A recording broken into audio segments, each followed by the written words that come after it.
All righty.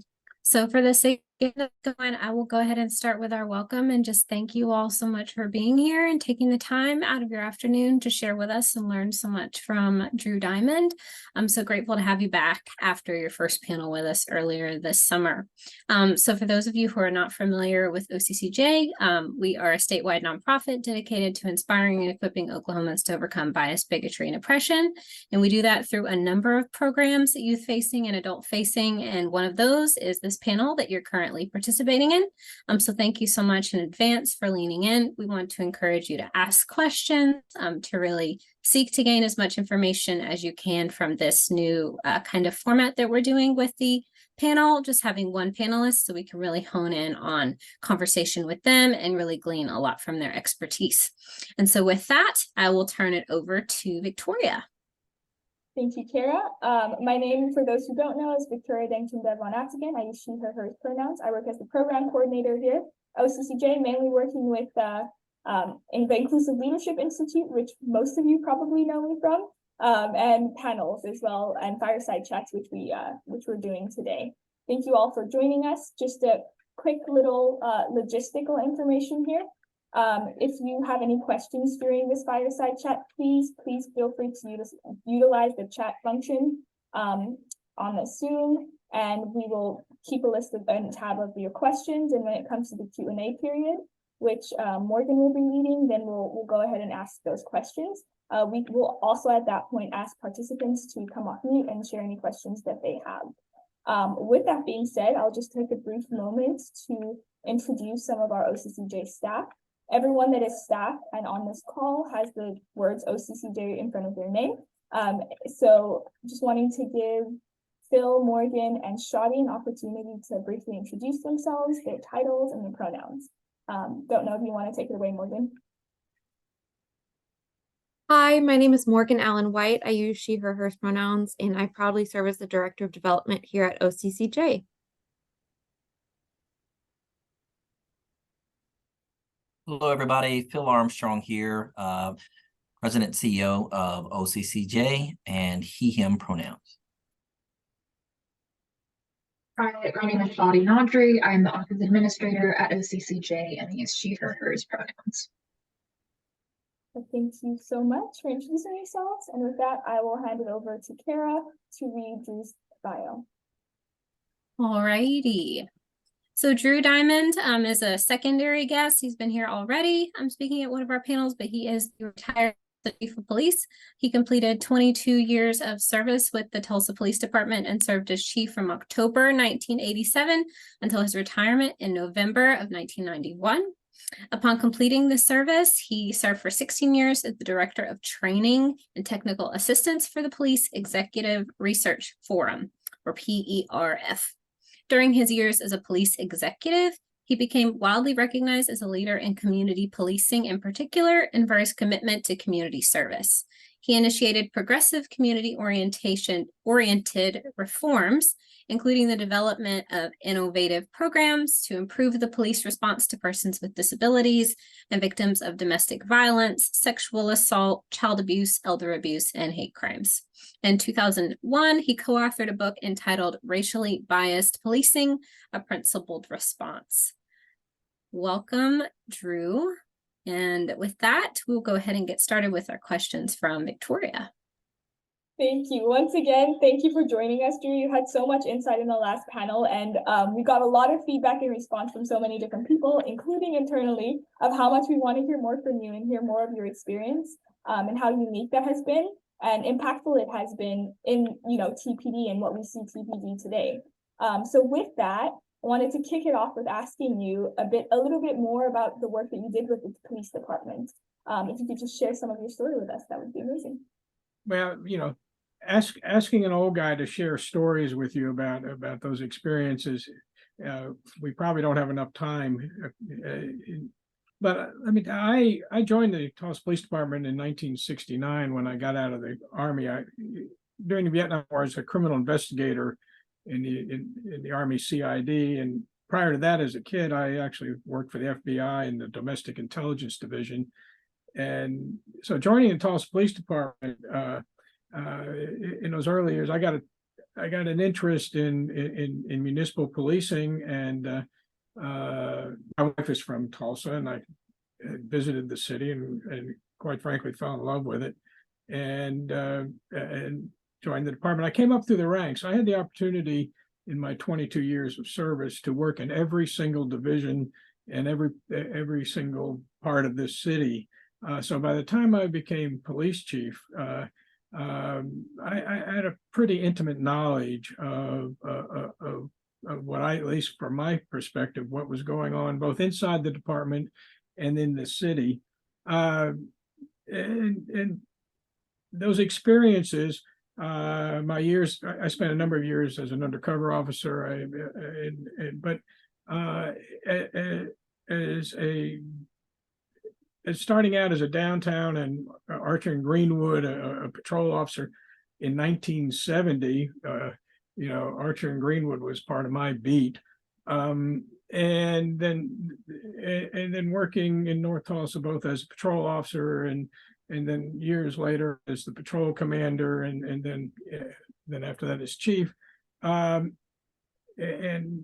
my sense of how this city operates as a multiracial, large urban area.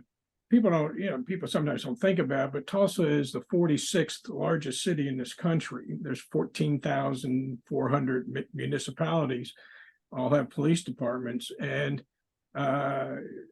so we don't feel as dense because of the size of our city landmass. But the sense of it is, people are always kind of over these decades, people said, well, Tulsa, the issues that Tulsa has or doesn't have aren't as severe as other urban areas, and sometimes they're not. But I knew our history of, for example, I knew the history of the race massacre, 50 years ago, when nobody would talk about it, because I was working in the community that whispered about it. And then as we became more involved and I came up through the ranks, we began to understand how race and poverty, economics, how the accident of your birth has an impact on all of us, on the rest of our lives, and how that related to my delivering police service. Wow, very, very much a lot of information. You hear all the time about people not teaching history, right? Like the Tulsa Race Massacre in schools, but hearing someone, having gone through the experience from a police perspective is very fascinating and very interesting to hear. In your time with the police department, would you say that the police department was representative of the different demographics? Like you said, Tulsa is a very diverse community. Was there a lot of representation of different demographics in the police, within the communities they served? And how has that changed over the time that you've been with the police department? The answer is, in 1969, the answer was no. For example, the Tulsa police department had 1,200 employees in 1969. Today they have 1,200 employees. In 1969, they had one Jewish officer. That was me. They had 8 or 9 Black officers, and a handful of female officers, 1 or 2 Hispanic officers. So the answer is no. And as not representative, the culture and the community culture, particularly saw in North Tulsa and the emerging Hispanic population, where I've lived for the last almost 60 years. I live at 28th and Garnett in East Tulsa. Hispanic population and the growth, Tulsa tend to see those things as a negative, as opposed to positive sense of an integrated, a multicultural community. And the police departments tend to reflect, that majority feeling at times in the way, you would. In those days, we talked about, the community talked about it, the media talked about it, and inside the agency talked about Tulsa's north side as a war zone. well, I've been in war zones. It's not a war zone. But if you talk about something, if you talk about something, if you say something's evil over enough times, then you begin to perceive it as evil, and they begin to perceive themselves sometimes as evil, and you react to that, and all that is wrong, and particularly from a policing standpoint. So trying to not only understand the how policing services are supposed to work, for me, policing in a democracy is about protecting the human rights and the civil rights and the dignity of every person you come into contact with, every person. And there's no exceptions to that. And so if you're demonizing people or if you're fearful of people, then you're going to treat them differently. And that's where the conflicts arise. We've touched a little bit more on race and the intersectionality of race and policing. I mean, you've also in your bio mentioned that you've written a book about racially biased policing. Could you tell us more about that? What brought your interest to that, your journey in writing the book, and now after that fact, how that's been impacted? Well, we did the research when I was at Perf, and I had a really good team of really smart people. Before I retired to take that position at Perf, in my years as police chief, I was part of a group from the Kennedy School of Government from Harvard that came together to a group of police chiefs, national community leaders, and some really smart people at Harvard. And we were concerned that that policing was becoming more professional, but the racial divides in this country. Remember, this was 1987. That racial issues and policing in a democracy where the rubber was meeting the road, and we were not getting it right. So a handful of us came together, and it became the executive sessions on community policing, is where we pretty much invented for our country this sense of community policing and problem solving that goes with it. And so I was lucky enough to be in, and the youngest guy in that group at that time, in with a group of men and women who really were clearly on the progressive side of this conversation. And we knew we had to do the research, and we began the research. And by the time when I retired to do that. One of the reasons I retired from the police department was I had an opportunity to do this nationally, because I wanted to make sure I knew that I had it right. But I also, in terms of understanding, I didn't yet know enough about the things I should know about in terms of race and policing. And I had the opportunity. So over the next many years, as we did the research and we tested community policing all over the country and all over the world, as a matter of fact, the research just bore out what we knew in Tulsa, what we knew in all cities, that racially biased policing was a problem, that disparity in the criminal justice system was a serious problem, and we weren't doing much about it in a proactive, meaningful way. And so we actually got a contract from the Department of Justice. It was Bill Clinton's administration. It was Janet Reno, the late Janet Reno, who was a friend of mine, was the Attorney General, and to do the research and write the book. And so the four of us wrote this book and did the research. And we wanted to make a policy statement for police departments across the country. It was the first time that anybody had actually used the research to drive a policy on how to police in an unbiased way. And the truth of the matter is, I can say that now, I'm in my third old age retirement. I and my team could have written that book and published that book today. The bad news is it's still needed today. The good news is that we had it right in 23 years ago. Which says something about where we are.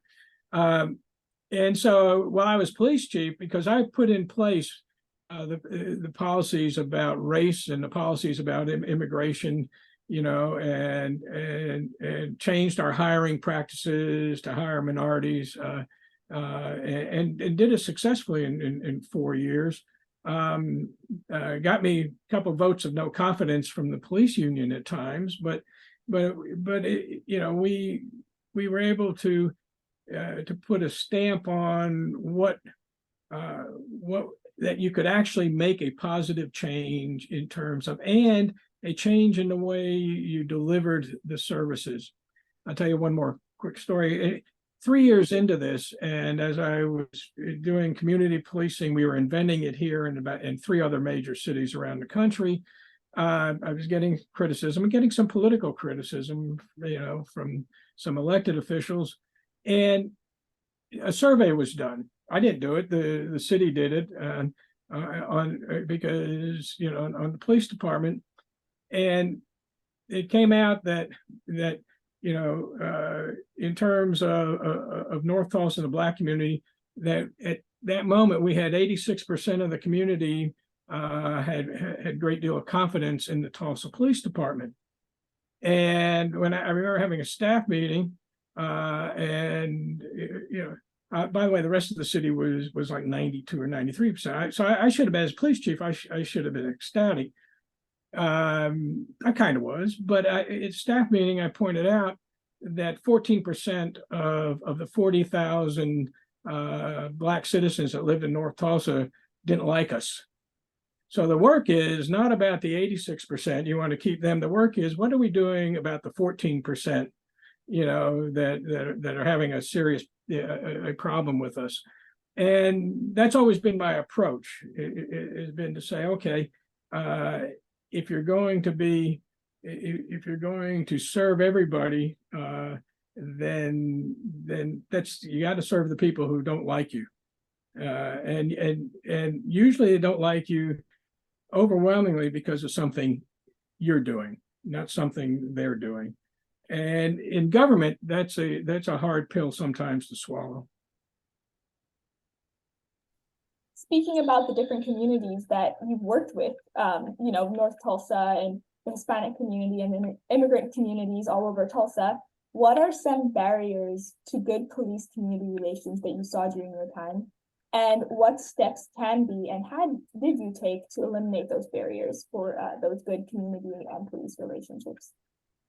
Well, the barriers have gotten more complicated with communications. The barriers are around communications. The barriers are around, it's incumbent upon the government, and particularly the police, and the criminal justice system, to earn trust of the communities that they serve. And trust is built by relationship building, by networking, by engaging, but delivering honest, equitable service. And so the barriers to that are all in the communication. I can't remember. Are all in how you communicate. So part of community policing that as I was helping to invent that was to get police officers back in the neighborhoods, back out of their cars, engaged. By the time I retired, I had a police officer on every committee and every board in the city, and not because we wanted to control those, we couldn't do that, but because that's the way. Not just a officer, not just me as the police chief, but have officers engaged in every aspect of those, and particularly not for profits. This is overwhelmingly all not for profits. But as you did that, then that changed the relationships, because nothing more changes the relationships than actually working together on every day. And for policing, law enforcement, I never called myself a law enforcement officer. I'm a peace officer in the state of Oklahoma. By the way, every officer who is certified in this state is actually certified as a peace officer, not a law enforcement officer. Law enforcement is a part of what policing does, but the other 80% of what police officers do is about community problem solving, and And that takes a higher level of skill in most cases. So having done that, and then what happened, I saw after I retired, and lots of changes, social changes, communications changes, this change, this thing, and officers went back, particularly after 9/11. Officers were pushed back into their cars, pushed back into that instant communications. The community went back into that, and once you take away those daily regular connections, I found this on the web. Once you do that, then you're not going to make any gains, and particularly race relations are going to suffer. And we've seen that particularly in the last 10 years or so. Speaking about community policing, I know you've touched on that a little, but from your perspective, what is community policing? And I know you've mentioned the element of relationship, but can you expand more on what are some other elements that make community policing effective? Well, it's easy for me. It's three-pronged. It's actually a philosophy, of policing, but the three prongs of it are community engagement, problem solving, and organizational transformation. And we've actually designed in the police departments around the country and in some other countries that I've had the privilege of working with on this that have done this well.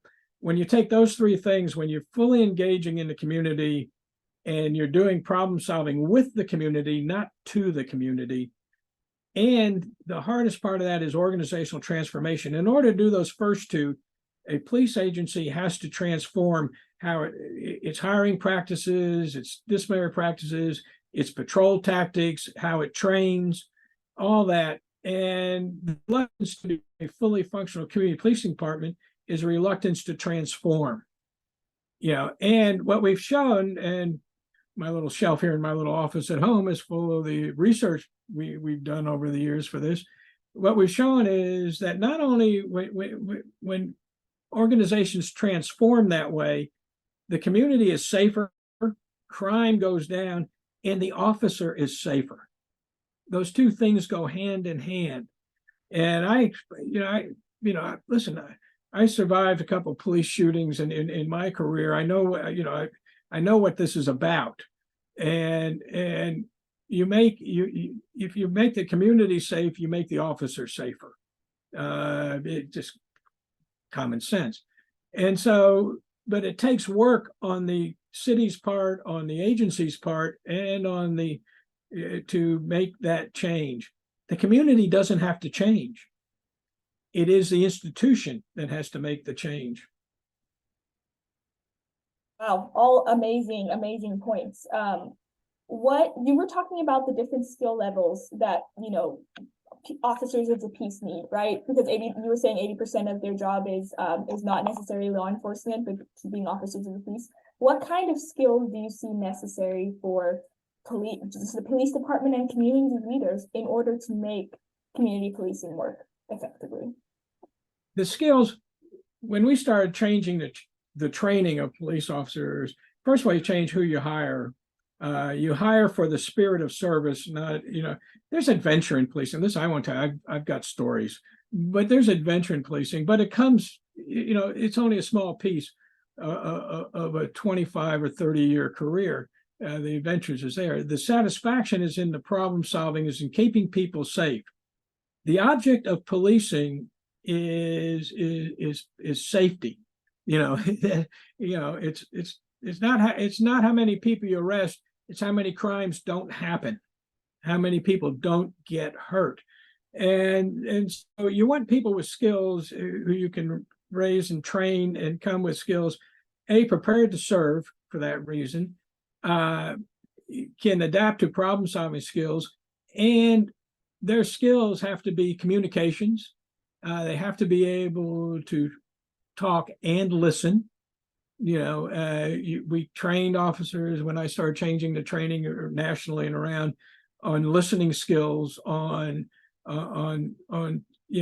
now there's a lot of talks the last few years, and there's a whole other session we can do on this issue. I'm deeply embedded in mental health work and have been for 60 years. But officers have to have, they don't have to be social workers. They have to know how that works. They have to understand the value of social work, and they have to have some of the same skills, and so the sense of teaching, skills in the context of what you face every day a police officer faces somebody who is having a mental health or a serious or a chronic mental illness problem, and for them not to understand that or understand how to manage that. When you see bad things happen to people who are in mental health crises, it's because the officers on the other end didn't get it. Lots of times, I mean, they just didn't get it, and there's no excuse for that, because you can be trained up to those things. When we began training when I became patrol commander, and then by the time I'm chief, I had the whole department in the late 80s trained on domestic violence intervention, one of the first departments in the country to do that. The officers resisted it initially. The Tulsa Police Department in 1987 was making 10,000 domestic violence calls a year, and we didn't want to be trained on it. Now, I say, well, okay, we do training. But the training has to be more than an hour listening to an advocate at the police academy. You have to redesign the training to get these kind of things on the front end of the work, not the back end. And so that, so beginning to make that transformation, for me, it's been a lifelong challenge. You mentioned mental health and the possible need for more mental health training within the police department. Can you talk, or maybe I misunderstood, can you talk a bit more about that?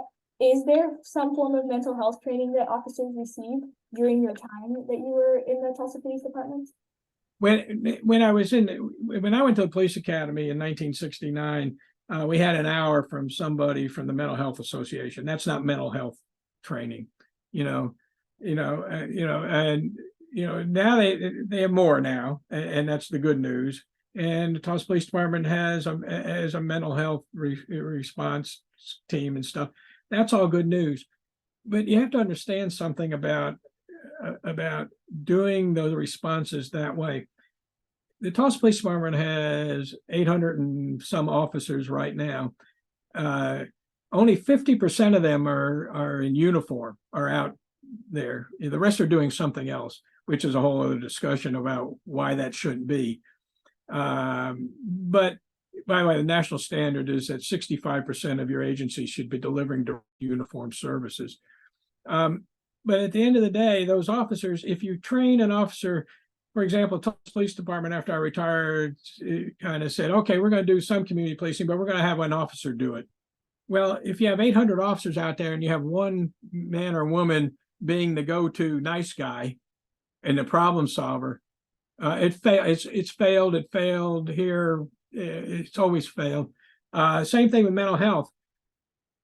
It's what the officer at 2 o'clock in the morning coming to your house when your son or daughter or your spouse or somebody is in crisis.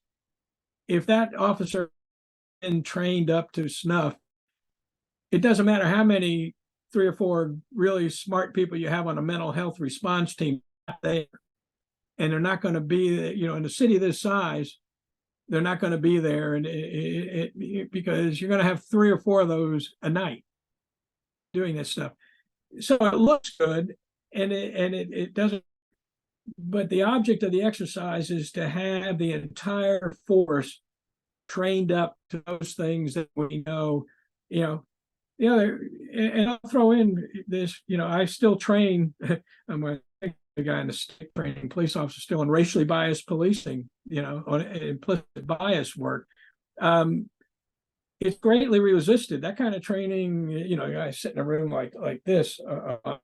But at the end of the day, the failure not to, if you're going to sign up and take the badge, then you sign up to be trained, and you have to live up to that training. So those are the kind of things where the training has to be, if you're going to spend a couple hundred hours out on the range shooting at a target, you should spend at least the same amount of time working so you don't have to shoot at anybody. Definitely the aim and the goal, right? The intention is, is our intention to, be spending this many hours so that we shoot, someone, or should our intention be preventing those situations so we don't have to pull out our guns to shoot someone? So yeah, definitely see your point.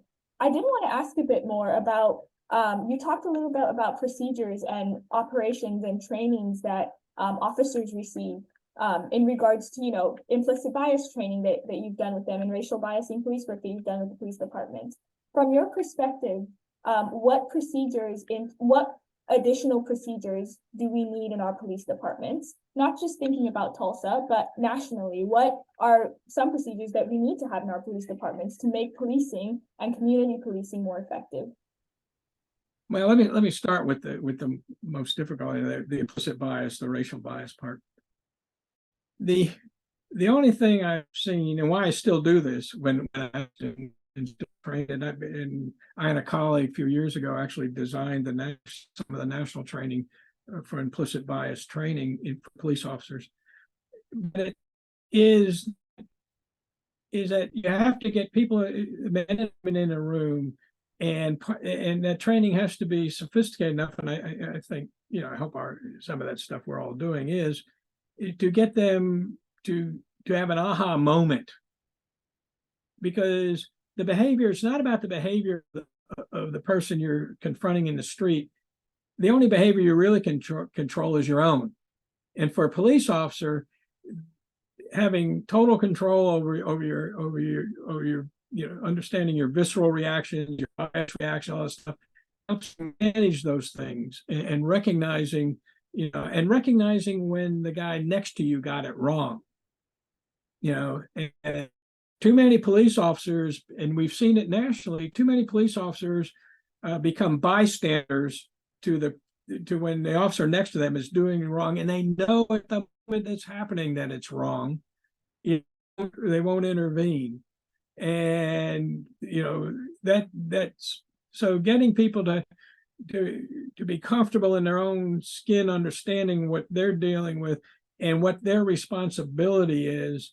When it comes to, I use some language out of Holocaust training that I also do. You can divide people up in this world, in police officers in this thing, into bystanders, upstanders, and perpetrators.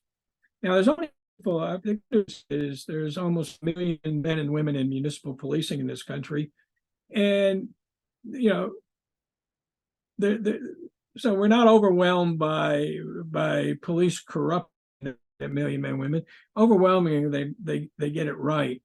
But the problem they have is that they tend to be bystanders, and the time when they see something bad happening by another officer or something developing that way. And so these are men and women who will be upstanders. They'll run into gunfire, they'll do all that kind of stuff, but this guy standing next to him beat a prisoner. Okay, and that's when you get to the challenge of, okay, who are you really? If you you can't call yourself brave and strong and want to be cheered by the community and get pats on the back and then be a bystander to a wrongdoing. By the way, when a police officer is a bystander, they're as guilty as the officer who's doing that. And so in the training part and in leadership, this is also about leadership. If an police organization is being led by a bystander, then the majority of men and women at the agency are going to behave that way. If they're being led by upstanders, and I've been lucky enough in my long career to be around a lot of upstanding police executives and police chiefs, and a lot of upstanding patrol officers and others. Those are the men and women that when I train and when I talk about, they're the ones who influence me, and they're the ones I point to and say, they can do it. That's what you should aspire to be. Thank you so much for sharing that. definitely very important to hear, right? Because at the same time, we also have the community watching, right? So when one police officer, you know, is a bystander to something that was horribly done, the community sees that, right? And that's community perspective formed, or individual perspective form on the roles of policing within a community.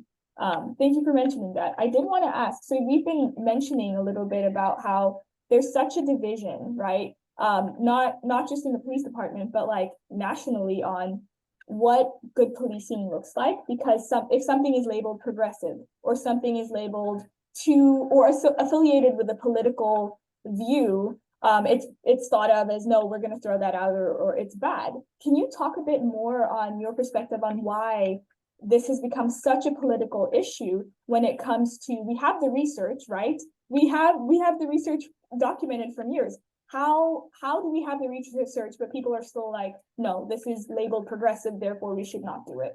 Would you like to talk a little bit about that? Well, because it was a label that was put on it, you know. And listen, I'm just as bad about these labelings sometimes, because of who I can't divorce myself from who I am. Listen, when I was police chief, about 3 years in, we had made great successes in public housing, particularly in North Tulsa, in making the community safe and changing the relationship. And we had done some work in Morningstar apartments, which in those days were really troubled, and we had some success. And I was having a press conference about that, and a reporter asked me, all the press was there, and they said, well, Chief Diamond, is the reason that you have such high trust levels in North Tulsa and with the Black community because you're a Jew? And now think about it, and this was 1988 or so. By the way, we have a small Jewish community in this large city, about 1,800 Jews, and so I can't help it being the face of that at times. And my answer was quick. I said, of course. Part of who I am, a big part of who I am, is I'm Jewish. And so my sense of the world comes from being raised as a Jew, or being raised as a Muslim or a Christian or a Hindu. I mean, and so as a police officer, the object is not to divorce yourself from the good things that make you who you are, but is to channel those things into doing the right thing at the right time. But by the way, that question and that comment was not printed or broadcast anywhere. I mean, they today that would have, I might have gone viral. I don't know, but then it went because implicit in that was anti-Semitism, not because of the question, but because of the inflection in his voice. And for those of us who are minorities and those people of color, you get that, right? I knew it, and I knew this in the inflection and the way he didn't say Jewish. He said a Jew. And training police officers about the language, about words, matter. And so when you're a police officer and you're on somebody's doorstep and you're having a conversation with them, you have to be aware of what that is and what comes out of your mouth, which is going to decide whether that ends peacefully and sometimes whether it all goes sideways for you. Listen, you learn something, as every young police officer learns. I learned I could pick a fight with anybody. Didn't want to, but it's not hard to pick a fight. What's hard to do is to keep the peace. That's the work.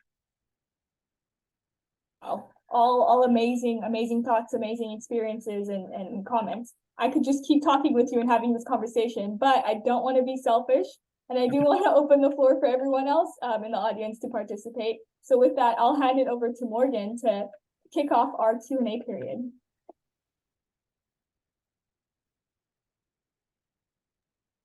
Hi, y'all. There's still a chance to share your questions in the chat or by DMing me them privately. We just have a couple. So I'm going to start with this one. I would love to hear reflections on 988 and your thoughts about how 988 can be a response to that mental health piece that the police department was lacking. Yeah, listen, the technology, anything that allows people quick access and a good, trained response, whether it's 911, 988, any of our numbers is important. What we sometimes lack is what we started out talking about earlier, is the report on the human being response end. At some point, somebody has to go and see this person, and the quality of that interaction is really so many times the defining interaction as to whether somebody gets hurt, doesn't get hurt, other people don't, or somebody lives and dies. And I'm not overstating, you guys know I'm not overstating that's the reality. And so I want all the technology in the world to help make people safe, but without the human beings engaging with each other, it's just noise. Right. Two other questions. What is the biggest obstacle toward better policing currently? Nationally, I think the biggest obstacle towards better policing is two-pronged. One, you're not going to be surprised. One is political. If the political leadership is about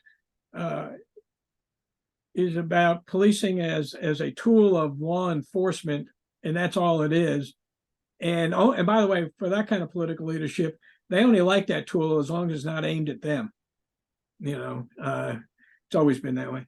And the other one is about back to the beginning, about the whole concept of how we're hiring, training, and supervising, where most, in my Army years and in my policing years, some of the failures inside agencies is at the supervisory level, at the operational level, at the sergeant's level, and field lieutenants, sergeants, and those guys, and so making sure that part of the department is reflective of what the executive, the leadership wants.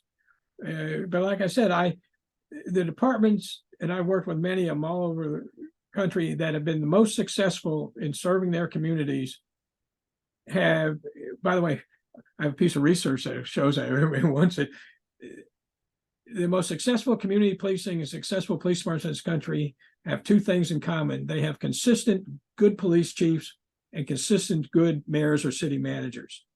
When both those things are operating, and remember, I didn't say liberal, conservative, I said good. I mean, honest, competent leadership that gets these discussions. When those two things exist, bad things can happen. I mean, it's a complex stuff, and bad things can happen. How you tell you're getting it more right than wrong is when the bad things happen, the community weathers it, that you're able to get through it without turning the bad thing into a disaster. And that's certainly been my experience. I've been through a lot of these bad things, and I've been through the ones that we were able to get through and do the healing and the repairing that you have to do, and those in other communities that went sideways. And so that, those two things have to be in play.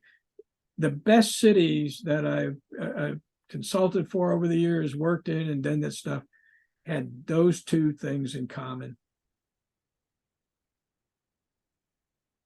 Can you expand a little more on what you mentioned about 50% of officers being involved in certain tasks compared to the recommended 65%? Well, what I was talking about is the last time I looked, the Tulsa Police Department had 52% of its officers, something like that, in uniform. That means that only half their officers are actually out there delivering service. When you call and say help, they only have half the force out there. So what are the other half doing? They're all in special units. They're in detectives. By the way, I was a detective. I led the organized crime unit. I did all those special units. And you know what I learned when I was coming up through both working in and leading those units is that the object of the exercise is not to have really cool special units. You need them at times.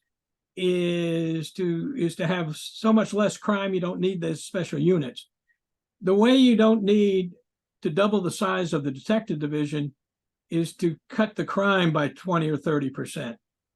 And the way you cut the crime, and here is the rub from a leadership, I got a lot of heat for doing this. I started putting, officers and detectives back in uniform, back in the field, because they had the skill, but they needed to use that skill out there where it's right on the ground. And as crime goes down, when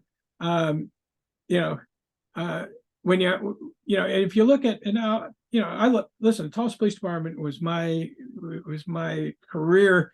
The department was good to me. The city's been good to me, but it doesn't mean you can't say, okay, guys, listen. For example, if you look at the advertising, the police department is making a lot of noise right now, TPD and other departments, about not being able to hire. And a lot of them badmouth our college degree. By the way, that's not why we can't hire. The college degree has been nothing but good for our agency. That's not the issue. The issue is you look at their advertising, it says, join the Tulsa Police Department, and they list 10 things you can do. They have a SWAT team and helicopters and K9 and motorcycles. You know what's not on that list? Being a patrol officer at 2 o'clock in the morning. That's not on that list. And so when you hire people, and then you get on the police department, and you're 22 years old, and you get on the police department, and you realize you can't do all that. It's going to take you a few years to get to where you can do those specialty units or become a detective or do all that stuff. And so then you're out there just biting at the bit to do anything to get to that thing, that specialty unit. And you don't see patrolling and being a patrol officer. I will tell you, the number one thing in public safety and in democracy is a uniformed patrol officer working in your neighborhood. Everything else is support. And the Tulsa Police Department has that number right now. That number is backwards. And I spent a lot of time with police departments around the country over my almost 20 years of doing this stuff nationally, helping them reduce the amount of specialty units and biting down hard on getting those officers back out where they belong. Look what happened in these last 2 days. The New York City Police Department, the largest police department in the country, put all its officers, because of the threat, about threats coming from what's happening nationally and internationally, put all its officers in uniform. Isn't that interesting? And because they understand that the object of the exercise is to be there, be present, and be engaged. You can't do that riding around in a t-shirt, 3 to a car, waiting for a little kid to jump out of the bushes. That's not how this works. So I had one more question. And that is, if you could have the opportunity to write a revised edition of your community policing report now, thinking about the state of community policing now, what would be different compared to the Tulsa and the nation that you were writing about back in the 80s? That's a good question. I can answer it 2 ways. I have the last few copies on my shelf here. The book we wrote and the research we did in 2000 on racially biased policing. I still teach from that book. I wouldn't change much of a word of it. I really wouldn't. And like I said, that has ramifications in a lot of ways. But in terms of community policing, just before I retired from PERF in 2008, we completed a project of self-assessing police agencies on, and the only thing I would change on self-assessing agencies, and by the way, I've offered to the Tulsa Police Department every year since that, and they don't want to do that. But the only thing I would change in that is to update the communications part, because social networking and media and stuff has changed so rapidly. And that's not a change. It's an update in what's available and how to use it. The technology, listen, I'm not a throwback. I believe in technology. And so that was the only part. The core values of policing in a democratic society, should not change. I'll give you one last thing. Right after 9/11, the U.S. government was putting in place the Patriot Act, because we were frightened, and we wanted American policing to revert back from community policing style, which we are moving towards, and we did sadly move back to a military response, policing thing. And they put together the Patriot Act, and inside the Patriot Act was a whole lot of stuff about warrantless searches and secret courts and those things. I had a meeting of 200, the police chiefs from the 200 largest cities in this country in Washington, and without a dissent, those chiefs and people said, overwhelmingly, we don't need to do that part. We can protect our communities from terrorists, domestic or foreign, by doing policing in the way we want to police and community policing. We don't need to become draconian. We don't need to become the evil we're trying to fight.